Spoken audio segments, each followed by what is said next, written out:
नमस्कार, मनी गुरु की इस खास पेशकश में आप सभी का स्वागत है। मैं हूं स्वाति रायना। क्या आपको मालूम है कि पिछले 3 सालों में करीब 63% ऐसे एक्टिव इक्विटी म्यूचुअल फंड रहे हैं जिन्होंने अपने बेंचमार्क से बेहतर प्रदर्शन करने में नाकामयाबी हासिल की है। मतलब वो बेंचमार्क से अच्छे नहीं रहे हैं। और इनमें सबसे बुरा हाल मिड कैप कैटेगरी का रहा, जिसमें 80% फंड का प्रदर्शन बेंचमार्क से कम रहा। वहीं स्मॉल कैप और फ्लेक्सी कैप कैटेगरी के कई फंड भी प्रदर्शन के मामले में कमजोर साबित हुए। समझाएंगे आज स्कीम लेवल पर कैसे करें एलोकेशन, एक्टिव के साथ साथ इंडेक्स फंड यानी पैसिव फंड का पोर्टफोलियो आप कैसे बना सकते हैं और अंडर परफॉर्म फंड से कब निकलना है सही। इसी पर करने वाले हैं आज हम खास चर्चा। हमारे साथ 2 खास एक्सपर्ट्स हैं। वाइज इन्वेस्ट के सीईओ हेमंत रुस्तगी और mutual fund expert Vishwajeet Parashar से आज रहेगी हमारी खास चर्चा। हेमंत जी, विश्वजीत जी, दोनों का स्वागत करते हैं आज मनी गुरु के खास कार्यक्रम में। यूं तो डेटा सामने आते रहते हैं, लेकिन सबसे जो इम्पोर्टेंट डेटा है वो ये समझ में आता है कि जो हमारा फंड है, जो हमारे पोर्टफोलियो में फंड है, उन्होंने पिछले कुछ समय में परफॉर्म कैसे किया है और बेंचमार्क से उसकी तुलना करना एक one of the important criterias हमेशा से माना गया है। हेमंत जी, जैसा मैंने शो की शुरुआत में बोला, 63% जो इक्विटी म्यूचुअल फंड्स हैं उनका बेंचमार्क से कमतर प्रदर्शन रहा है, जिसमें mid cap, small cap, flexi cap जैसी कैटेगरीज रही हैं, जिसमें डोमिनेंटली जो निवेशकों ने पिछले साल स्पेशली इन्वेस्ट किया था। थोड़ा पहले आपके रिमार्क्स हम लेना चाहेंगे। बेसिकली बेंचमार्क से कम प्रदर्शन के क्या मायने होते हैं और इससे किसी के पोर्टफोलियो में क्या इम्पैक्ट पड़ता है? जी स्वाति, ये बहुत ही इंपॉर्टेंट एस्पेक्ट है, स्पेशली एज एन इन्वेस्टर। जब आप इक्विटी फंड में इन्वेस्ट करते हो और अगर आप देखते हो कि आपके फंड ने परफॉर्म कैसा किया, तो उसको मेजर करने के 2 तरीके होते हैं। एक तो ये होता है कि हर फंड की एक बेंचमार्क रहती है। लार्ज कैप की अलग है, मिड कैप की अलग है, स्मॉल कैप की अलग है। तो उसके मुकाबले में फंड ने कैसा परफॉर्म किया। और दूसरा, जो उनके पीयर ग्रुप यानी उसी कैटेगरी के जो दूसरे फंड्स हैं, उनकी अगर मैं एवरेज लूं तो उनके मुकाबले में फंड्स ने कैसा परफॉर्म किया। तो आई थिंक ये कहीं कैसा परफॉर्म किया, तो आई थिंक ये कहीं ना कहीं एक तरीका है, एक सही तरीका है आपको ये देखने का कि आपके फंड ने कैसा परफॉर्म किया। ऑफ कोर्स वो डिपेंड करता है कि आप किस तरह के निवेशक हैं। जैसे अगर हम बेंचमार्क की बात करें तो ऑब्वियसली इंडेक्स फंड होते हैं जो बेंचमार्क को पूरा मिमिक करते हैं, यानी जो स्टॉक जिस वेटेज से इंडेक्स में होंगे वही उनमें रहते हैं। तो ये हमेशा सवाल आता है कि इंडेक्स फंड ने अच्छा परफॉर्म किया या एक्टिवली मैनेज फंड ने अच्छा परफॉर्म किया। बट ये एक इंपॉर्टेंट एस्पेक्ट है किसी भी निवेशक के लिए अपने फंड्स की परफॉर्मेंस देखने के लिए। ऑफ कोर्स उसका आउटकम क्या होगा वो डिपेंड करता है आपने किस तरीके का पोर्टफोलियो बनाया। दूसरी इंपॉर्टेंट चीज, क्योंकि आपने जिक्र किया पिछले कुछ समय का, 1 साल या 1.5 साल या 2 साल, देखिए स्वाति, क्या होता है कि जब मार्केट में ब्रॉड बेस्ड रैली आती है, एक तरफा रैली आती है, जो हम अभी करंट मार्केट सिचुएशन में हम देख रहे हैं, तो ऐसे ब्रॉड बेस में हमने देखा है कि जो इंडेक्स फंड्स हैं वो बेहतर परफॉर्म करते हैं। Of course different market situation में जब मार्केट की ब्रेथ नैरो हो जाए या वोलेटिलिटी बढ़ जाए, उस समय पे हमने देखा है, जो काफी समय तक होता है, तब हमने देखा है कि एक्टिवली मैनेज फंड अच्छा परफॉर्म करते हैं। तो ये जो इक्वेशन है ये मार्केट कंडीशन के हिसाब से बदलती है। ये बात सही है कि करंट मार्केट सिचुएशन में इंडेक्स फंड्स ने और इंडेक्स ने बेटर परफॉर्म किया है। लेकिन मेरा हमेशा ये मानना है कि अगर आप फंड्स की चुनाव अच्छे से करें, तो इस माहौल में भी, इस तरह की मार्केट कंडीशन में भी काफी सारे एक्टिव फंड हैं। जैसा आपने कहा कि 64% जो फंड्स हैं जिन्होंने अंडर परफॉर्म किया है, अभी भी ऐसे अच्छे काफी क्वालिटी फंड्स हैं जिन्होंने इंडेक्स से बेहतर परफॉर्म किया। तो I think as an investor अगर आप फंड का चुनाव सही करें तो ये मुमकिन है कि एक्टिवली मैनेज फंड में होके भी आप इंडेक्स को बीट कर सकें। एक सूची आपको दिखाते हैं, बेसिकली एक लिस्ट आपको दिखाते हैं कि कौन सी कैटेगरी का जो परफॉर्मेंस कैसा रहा है पिछले 3 साल का, जिसमें mid cap, small cap, flexi cap, large and mid cap funds हो गए, फोकस्ड है, लार्ज कैप, ईएलएसएस जो कि टैक्स सेवर फंड होते हैं, मल्टी कैप, वैल्यू फंड्स। आपके सामने अभी ये टेबल रहेगा। हमने देखा कि मिड कैप में टोटल, जैसा हमने शुरुआत में बोला था, टोटल 25 में से 20 फंड्स ने अंडर परफॉर्म किया। और अंडर परफॉर्मेंस का जो प्रतिशत रहा है वो 80% का रहा है। स्मॉल कैप के 23 में से 17 फंड्स ने अंडर परफॉर्म किया है 74% के अंडर परफॉर्मेंस परसेंटेज के साथ। फिर फ्लेक्सी कैप अराउंड, और लार्ज एंड मिड कैप में भी अराउंड 70% का अंडर परफॉर्मेंस हमें फंड्स में देखने को मिला। फिर फोकस फंड, लार्ज कैप में हालांकि 28 में से 18 फंड ने अंडर परफॉर्म किया है, मतलब 10 फंड्स रहे हैं जिन्होंने बेंचमार्क को बीट करने में कामयाबी हासिल की। इसमें मल्टी कैप, वैल्यू और जो टैक्स सेवर ELSS हैं उनकी मात्रा भी, हालांकि वैल्यू इन टोटल हम कह सकते हैं कि थोड़ा बेटर ही रहा इन टर्म्स ऑफ बेंचमार्क को बीट करने के लिहाज से। इस पूरे लिस्ट को देखकर माफ कीजिए विश्वजीत जी, क्या आपके असेसमेंट है, क्योंकि जिस तरीके से ये जो कोर पोर्टफोलियो के स्टॉक्स हैं, मिड कैप हो गया, स्मॉल कैप है, लार्ज एंड मिड कैप है, लार्ज कैप स्पेशली, ये कोर मिड पोर्टफोलियो के स्टॉक्स होते हैं। किसी के भी पोर्टफोलियो में अगर ऐसे स्टॉक्स अंडर परफॉर्म करते हैं और पिछले 3 साल का प्रदर्शन है अगर, तो कितना इंतजार करे कोई एक निवेशक, जिससे पहले समझ में आए कि उनका अगर जो फंड है वो बेंचमार्क से अच्छा नहीं कर रहा है तो उन्हें डिसीजन क्या लेना है? देखिए स्वाति जी, बिल्कुल इंपॉर्टेंट है, क्योंकि किसी फंड मैनेजर की परफॉर्मेंस को अगर चेक करना है तो वो बेंचमार्क से कैसा प्रदर्शन कर रहा है उसी से किया जा सकता है। और ये डिबेट बहुत पुरानी है कि एक्टिव फंड मैनेजर अच्छा परफॉर्म कर रहे हैं या पैसिव फंड्स या इंडेक्स फंड जिसको हम कह रहे हैं। तो एक्टिव फंड्स, जैसा हेमंत जी ने बिल्कुल ठीक कहा कि जब मार्केट चढ़ रही होती है तो उसमें इंडेक्स फंड्स की परफॉर्मेंस आपको अच्छी नजर आएगी, लेकिन उसमें भी आप देखिए 37% फंड ऐसे हैं जिन्होंने इंडेक्स को आउट परफॉर्म किया है।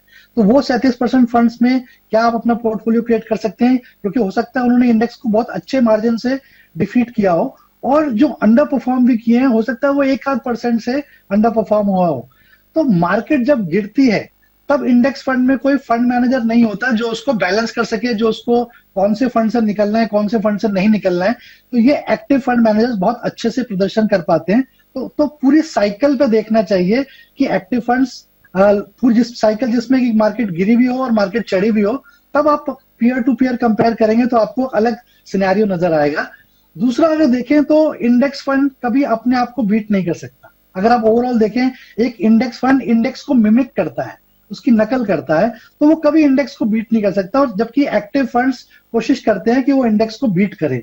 इसमें एग्जांपल आपने देखा भी कि जो वैल्यू स्टाइल फंड है, अब इंडेक्स में कोई वैल्यू स्टाइल फंड नहीं, क्योंकि फंड मैनेजर वो स्टॉक्स चुनते हैं जो अभी अंडर परफॉर्म कर रहे हैं और आगे चल के अच्छे रिटर्न्स देंगे। तो ये केवल एक एक्टिव फंड मैनेजर ही कर सकता है। तो मेरी राय में एक अच्छे पोर्टफोलियो के लिए दोनों का मिक्स होना बहुत जरूरी है, एक बैलेंस अप्रोच लेना बहुत जरूरी है, जिसमें आपके पास इंडेक्स भी हो और कुछ एक्टिव फंड भी हो, तभी आप एक अच्छा पोर्टफोलियो बना सकते हैं। और अगर आप ध्यान से देखें तो मिड कैप और स्मॉल कैप में स्वाति जी, आपको कभी इतनी रिसर्च मिल ही नहीं पाएगी कि आप कौन सा फंड इंडेक्स पर इन्वेस्ट करें। तो अगर आप देखें तो स्मॉल कैप लॉन्ग टर्म में इंडेक्स को बहुत अच्छे से बीट कर पाते हैं, क्योंकि वो ऐसे स्टॉक्स में इन्वेस्ट करते हैं जो इंडेक्स में नहीं होते हैं। तो ये एक लॉन्ग टर्म पर्सपेक्टिव से आपको एक बैलेंस अप्रोच लेके चलनी पड़ेगी। दोनों का ही मिश्रण एक अच्छा कॉम्बिनेशन बना सकता है एक अच्छे पोर्टफोलियो। ओके, तो दोनों का मिश्रण, बेसिकली दोनों का मिक्स, एक्टिव और पैसिव इन्वेस्टिंग आप मिक्स करके एक अच्छा पोर्टफोलियो बना सकते हैं। मैं इसी पॉइंट को हेमंत जी आपसे जानना चाहती हूँ, ये मिक्स कैसा हो, क्योंकि over the longer period of time बाजार की उथल पुथल रहती है। अगर मार्केट वॉलेटिलिटी की हम बात कर रहे हैं तो जो डेटा रहा है वो ये कहता है कि एक्टिव फंड ने बेटर परफॉर्म किया है। सिर्फ शायद 3 साल के डेटा पर हम अपने फैसले को निर्धारित नहीं कर सकते हैं। तो एक हेल्दी मिक्स क्या हो पोर्टफोलियो में between active and passive funds? देखिए स्वाति, ये बिल्कुल सही है, जैसे मैंने पहले भी कहा। आई थिंक एक इंपॉर्टेंट चीज हम ये ना भूलें कि जब, जैसा मैंने कहा कि चढ़ते बाजार में जब ऑलराउंड मार्केट अच्छा कर रहा है तो इंडेक्स फंड जो है एक्टिवली मैनेज फंड से बेहतर करता है। उस समय पे काफी सारे फंड से इतना बड़ा गैप हो सकता है कि आपको शायद 2 साल और 3 साल की परफॉर्मेंस भी अच्छी लगेगी। इसका मतलब ये नहीं है कि पिछले 3 साल से लगातार इंडेक्स फंड ने एक्टिवली मैनेज फंड्स को आउट परफॉर्म किया है। आई थिंक ये सही तरीका नहीं होगा उसको देखने का, क्योंकि जिस समय पे मार्केट अच्छा कर रहा है, जैसे मैंने कहा जो करंट मार्केट लाइक सिचुएशन है, और वहां पे काफी सारे एक्टिवली मैनेज फंड से बेटर परफॉर्म किया है पैसिवली मैनेज फंड ने, तो आपको 2 साल 3 साल की परफॉर्मेंस भी एक्टिवली मैनेज फंड से बेहतर दिखेगी। तो ये इंपॉर्टेंट है किसी भी निवेशक को समझने के लिए, और इसीलिए इंपॉर्टेंट है कि आप ओवर द लॉन्गर टर्म, क्योंकि इक्विटी एसेंशियली एक लॉन्ग टर्म की परफॉर्मेंस है, वो आप देख के चले, ना कि सिर्फ रिसेंटली बायस जो हम कहते हैं कि भाई पिछले कुछ समय में क्या हुआ ये आई थिंक बहुत ही इंपॉर्टेंट एस्पेक्ट है।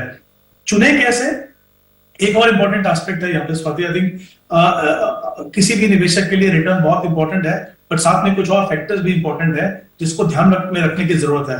देखिए, इक्विटी में हमारी एलोकेशन 3 सेगमेंट में होती है, large cap, mid cap, small cap. उसको समय समय पे डिफरेंट रीजन से आपको उसको रीबैलेंस करने की जरूरत पड़ सकती है, मार्केट सिचुएशन के हिसाब से, आपकी पर्सनल सिचुएशन के हिसाब से, या किसी भी कारण से आपको उसमें बदलाव करना पड़ सकता है। अब आप एक सिचुएशन को समझिए कि अगर आपने सिर्फ पैसिवली मैनेज फंड से अपना पोर्टफोलियो बनाया, तो एक लार्ज कैप इंडेक्स रहा आपके पास, एक मिड कैप रहा, एक मान लीजिए स्मॉल कैप रहा, या आपने कुछ स्मार्ट बीटा फंड अपने पोर्टफोलियो में शामिल कर लिए। जब आपको रीबैलेंस करना होगा, जो आपके रिस्क प्रोफाइल के लिए, आपके गोल के लिए और आपकी लॉन्ग टर्म परफॉर्मेंस के लिए बहुत ही इंपॉर्टेंट है, आपको खुद डिसाइड करना है कब पैसा हमें बदलना है। उसमें टैक्स इंप्लीकेशंस होंगी, उसमें एग्जिट लोड होंगे, उसमें टाइमिंग का इंपॉर्टेंट है। जबकि आप एक्टिवली मैनेज फंड में जब इन्वेस्ट करते हो, मान लीजिए फ्लेक्सी कैप में, या तो फिर लार्ज एंड मिड में, या तो फिर मल्टी कैप में, वहां फंड मैनेजर आपके बिहाफ पे इसको रीबैलेंस करते हैं। एक तरह का डिसिप्लिन बना रहता है, आपके ऊपर कोई टैक्स इंसिडेंस नहीं आता, आपको ये डिसाइड नहीं करना है, आपको सिर्फ अपने टाइम होराइजन से कमिटेड रहना है, बाकी सब चीजें जो है वो फंड मैनेजर करते हैं। तो कभी कभी क्या होता है, हम we get swayed by performance, और हम ये फैक्टर्स को भूल जाते हैं, क्योंकि इसका इंपैक्ट आपके पोर्टफोलियो पे लॉन्ग रन में काफी कुछ हो सकता है। तो मेरा ये मानना है कि डेफिनेटली इंडेक्स आपके पोर्टफोलियो में डेफिनेटली हो सकता है, वो 15% हो या 20% हो या 25% हो, वो डिपेंड करता है आप किस तरह के निवेशक हो। दोनों का कॉम्बिनेशन डेफिनेटली अच्छा है, बट मुझे लगता है हमारी मार्केट्स अभी भी ऐसी हैं, हमारे फंड मैनेजर अभी भी उनमें वो कैपेबिलिटी है कि लॉन्गर टर्म में जो आपका ऑब्जेक्टिव है कि आप मार्केट को बीट कर सकें, वो पैसिवली मैनेज फंड आपको डेफिनेटली करके दे सकते हैं। तो अगर आप ओवरऑल देखें परफॉर्मेंस और डिफरेंट फैक्टर, जैसा मैंने कहा, मुझे लगता है बायस आपके पोर्टफोलियो में अभी भी एक्टिवली मैनेज फंड पे होना चाहिए। बट जैसा मैंने कहा कि पैसिवली मैनेज फंड की डेफिनेटली जगह है पोर्टफोलियो में, उनको दीजिए आप, बट ध्यान रखिए, जैसा मैंने कहा, कि वहां डिसीजंस आपको खुद को लेने हैं, और एक पर्टिकुलर मार्केट फेज से आप अपना डिसीजन नहीं ले सकते। ओके और विश्वजीत जी, किसी के पोर्टफोलियो में बहुत टाइम से कोई फंड अंडर परफॉर्म कर रहा है, जैसा जिस गोल के तहत उस फंड में इन्वेस्ट किया था, वैसा फंड नहीं अपने आप को खींच पा रहा है उस एक्सपेक्टेशंस के लिए, तो कितना इंतजार करे कोई इन्वेस्टर? क्योंकि कई बार कई इन्वेस्टर किसी फंड में फंस जाते हैं, वो कहते हैं कि मैं फंड में फंस गई हूं या फंस गया हूं, मुझे नुकसान हो रहा है। तो क्या एक स्टिपुलेटेड टाइम है, एक पर्टिकुलर टाइम जिसके तहत आप इंतजार करें, उसके बाद स्विच कर लें? बिल्कुल स्वाति जी, देखिए कोई भी fund every time all time top performing नहीं रहता है। अगर आप देखें तो ये परफॉर्मेंस चेंज होती रहती है, तो एएमसी वाइज भी चेंज होती रहती है। तो इसीलिए हम कोशिश करते हैं कि एक डाइवर्सिफाइड पोर्टफोलियो बनाएं और डिफरेंट एएमसीज में इन्वेस्ट करें और डिफरेंट कैटेगरीज में इन्वेस्ट करें। अगर कोई फंड 3-4 क्वार्टर से परफॉर्म नहीं कर पा रहा है और ऐसा लग रहा है कि कुछ गलत कॉल्स हुई हैं, तभी उस फंड से आप स्विच कर सकते हैं। तो ऐसा मैं बिल्कुल नहीं कहता कि आपको एक ही फंड से आपने शादी कर ली और आपको उसी पे रहना है। आप बिल्कुल स्विच कर सकते हैं, लेकिन आपको फंड मैनेजर को एक सही समय देना पड़ेगा कि 3 क्वार्टर 4 क्वार्टर अगर वो परफॉर्म नहीं कर पा रहा है तभी आप चेंज करें। अदरवाइज कई बार ऐसा होता है कि एक साइकिल एक फंड ने परफॉर्म नहीं किया, लेकिन सडनली आप देखेंगे वो एएमसी दोबारा से या वो 2 फंड्स दोबारा से परफॉर्म करने लग जाते हैं। तो अगर आप 2-3 साल के लिए निवेशित हैं और मान लीजिए कि 1 साल से वो फंड नहीं परफॉर्म कर रहा है, तभी आप ऐसा सोचें कि आप उस फंड से स्विच करें। अदरवाइज आपको एक सही समय देना पड़ेगा उस फंड मैनेजर को, ताकि वो अपनी परफॉर्मेंस को दोबारा वापस ला सके। ओके, एक ब्रेक के लिए रुकते हैं। ब्रेक के बाद भी चर्चा को जारी रखिए। कुछ दर्शकों के सवाल भी हम शो में आज करेंगे शामिल, बने रहिए हमारे साथ।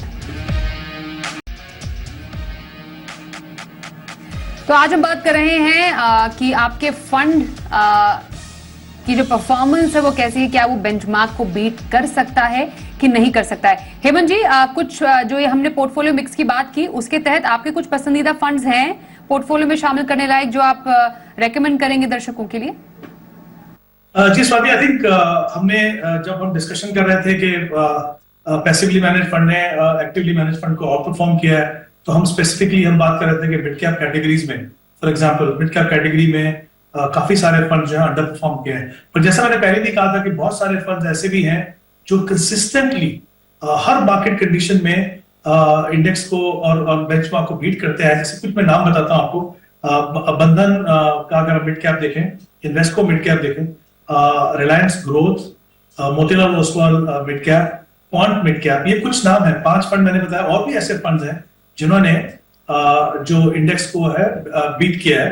आई थिंक ये डेफिनेटली कुछ फंड्स हैं जो हम देख सकते हैं।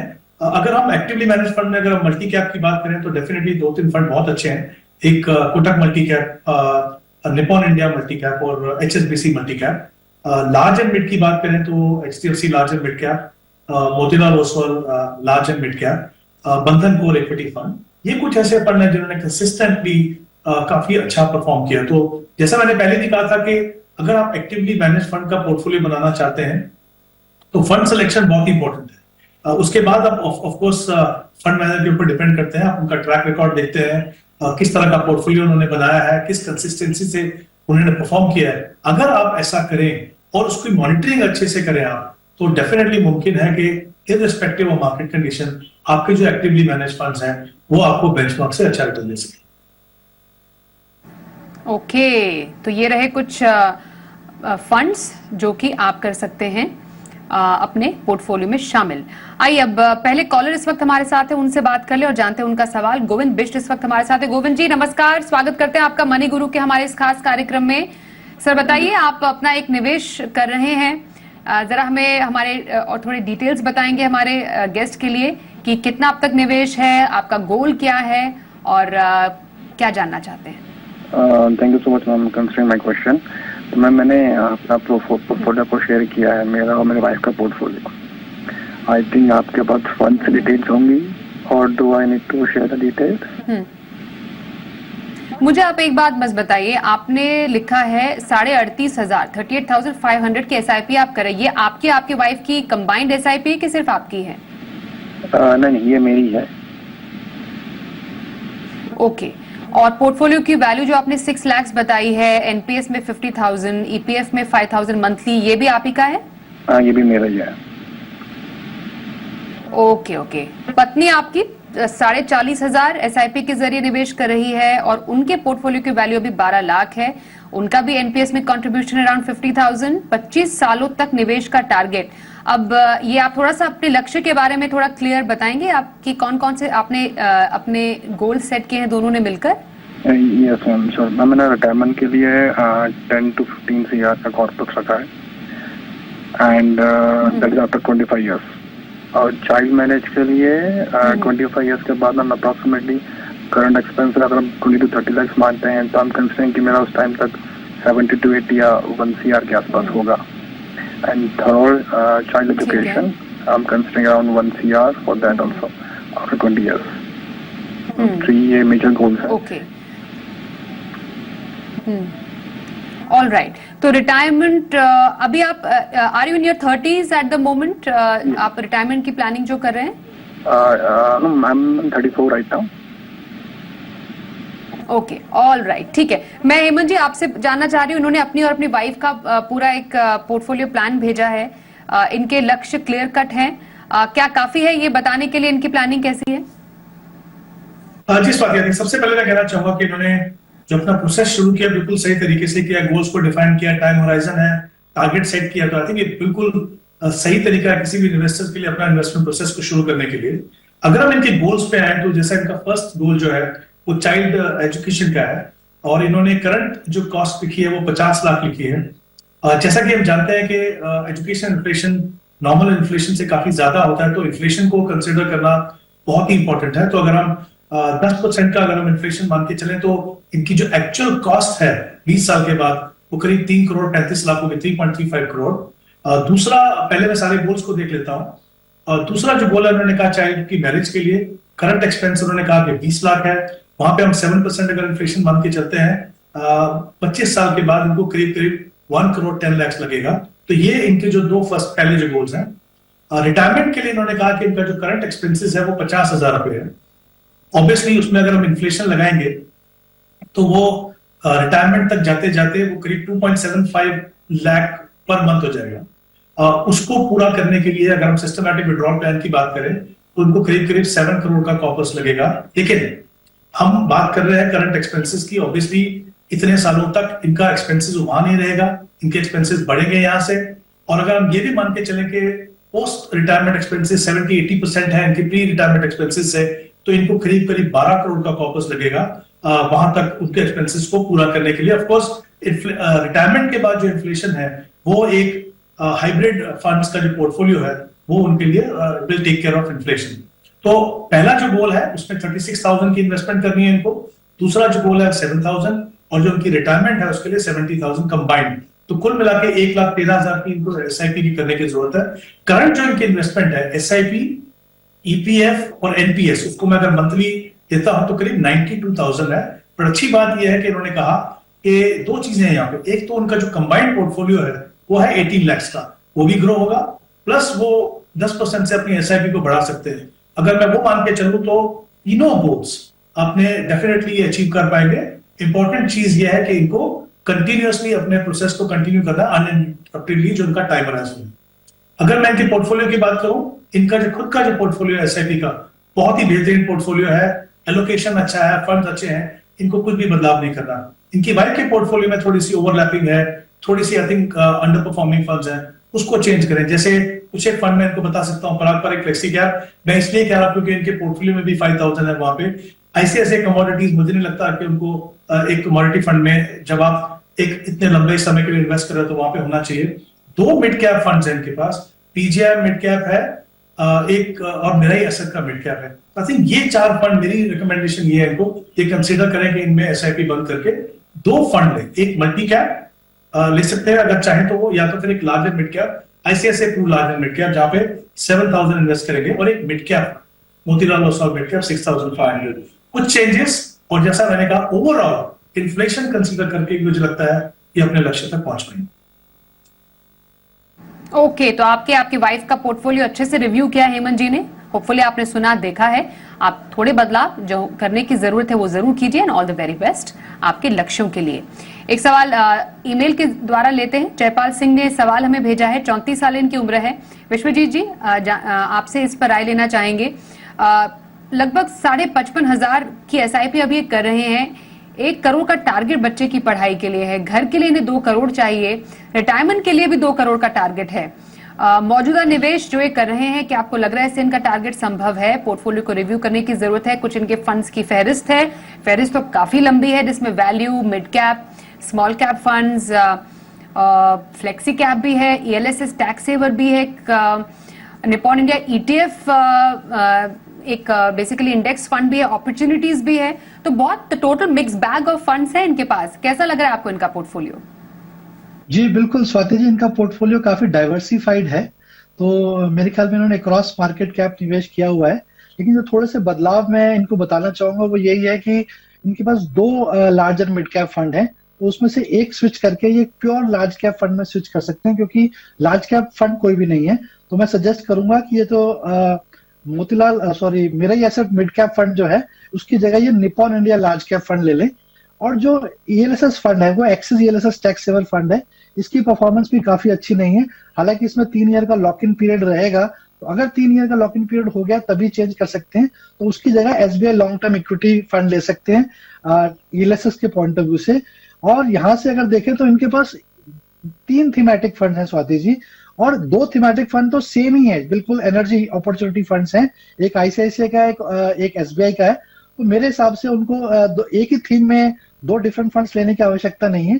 मेरे ख्याल में उसको थीम को चेंज करना भी है तो ICICI के मैन्युफैक्चरिंग फंड में चेंज कर सकते हैं, ताकि उनको 2 डिफरेंट थीम्स का एक्सपोजर मिल जाए और उससे थोड़ा डाइवर्सिफिकेशन भी बेटर हो जाएगा। जहां तक इनके गोल्स के सवाल है, इन्होंने समय का लक्ष्य नहीं रखा हुआ, टाइम नहीं बताया। तो ब्रॉडली देखें तो रिटायरमेंट का इनका 2 करोड़ का गोल है, और एज के हिसाब से चलें तो इनके पास अभी 26 वर्ष है।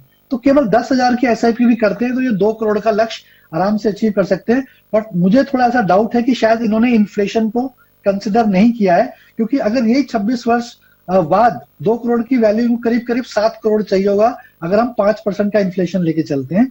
और जो इनका बच्चे का गोल है एजुकेशन का, वो 15 साल बाद अगर इनको 1 करोड़ चाहिए तो उसके लिए 20,000 की SIP इनको चाहिए होगी। और जो घर का लक्ष्य है वो भी टाइम होराइजन क्लियर नहीं है, बट करीब करीब अगर 20 वर्ष 15 वर्ष भी रखते हैं तो इनको करीब करीब 24,000 की SIP चाहिए होगी जिसमें 15% का स्टेप अप अप्रोच भी चाहिए होगा।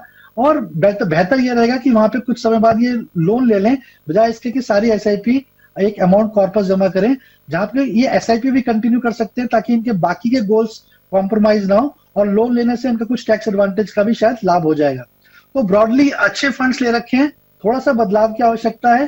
जो थीमेटिक फंड है उसमें 2 की जगह कोई एक डिफरेंट थीम ले ले, और ये SIP में जितना स्टेप अप कर सकते हैं उतना अच्छा रहेगा, ताकि ये अपने लक्ष्य की तरफ आराम से पहुंच जाए।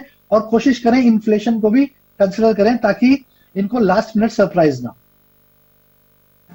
ओके, तो जयपाल जी, होपफुली आप हमें देख रहे हैं, सुन रहे हैं, आपने अपने पोर्टफोलियो पे राय ली। हम निवेदन करना चाहेंगे हमारे तमाम दर्शकों से जो हमसे सवाल पूछना चाहते हैं, हमें सवाल भेजते हैं हमारे moneyguru@zbiz.com वाले ईमेल आईडी पर।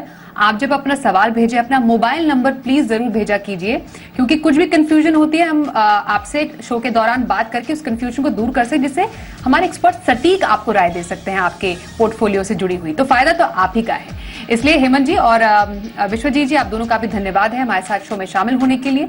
वक्त एक ब्रेक का है, देखते रहिए जी बिजनेस।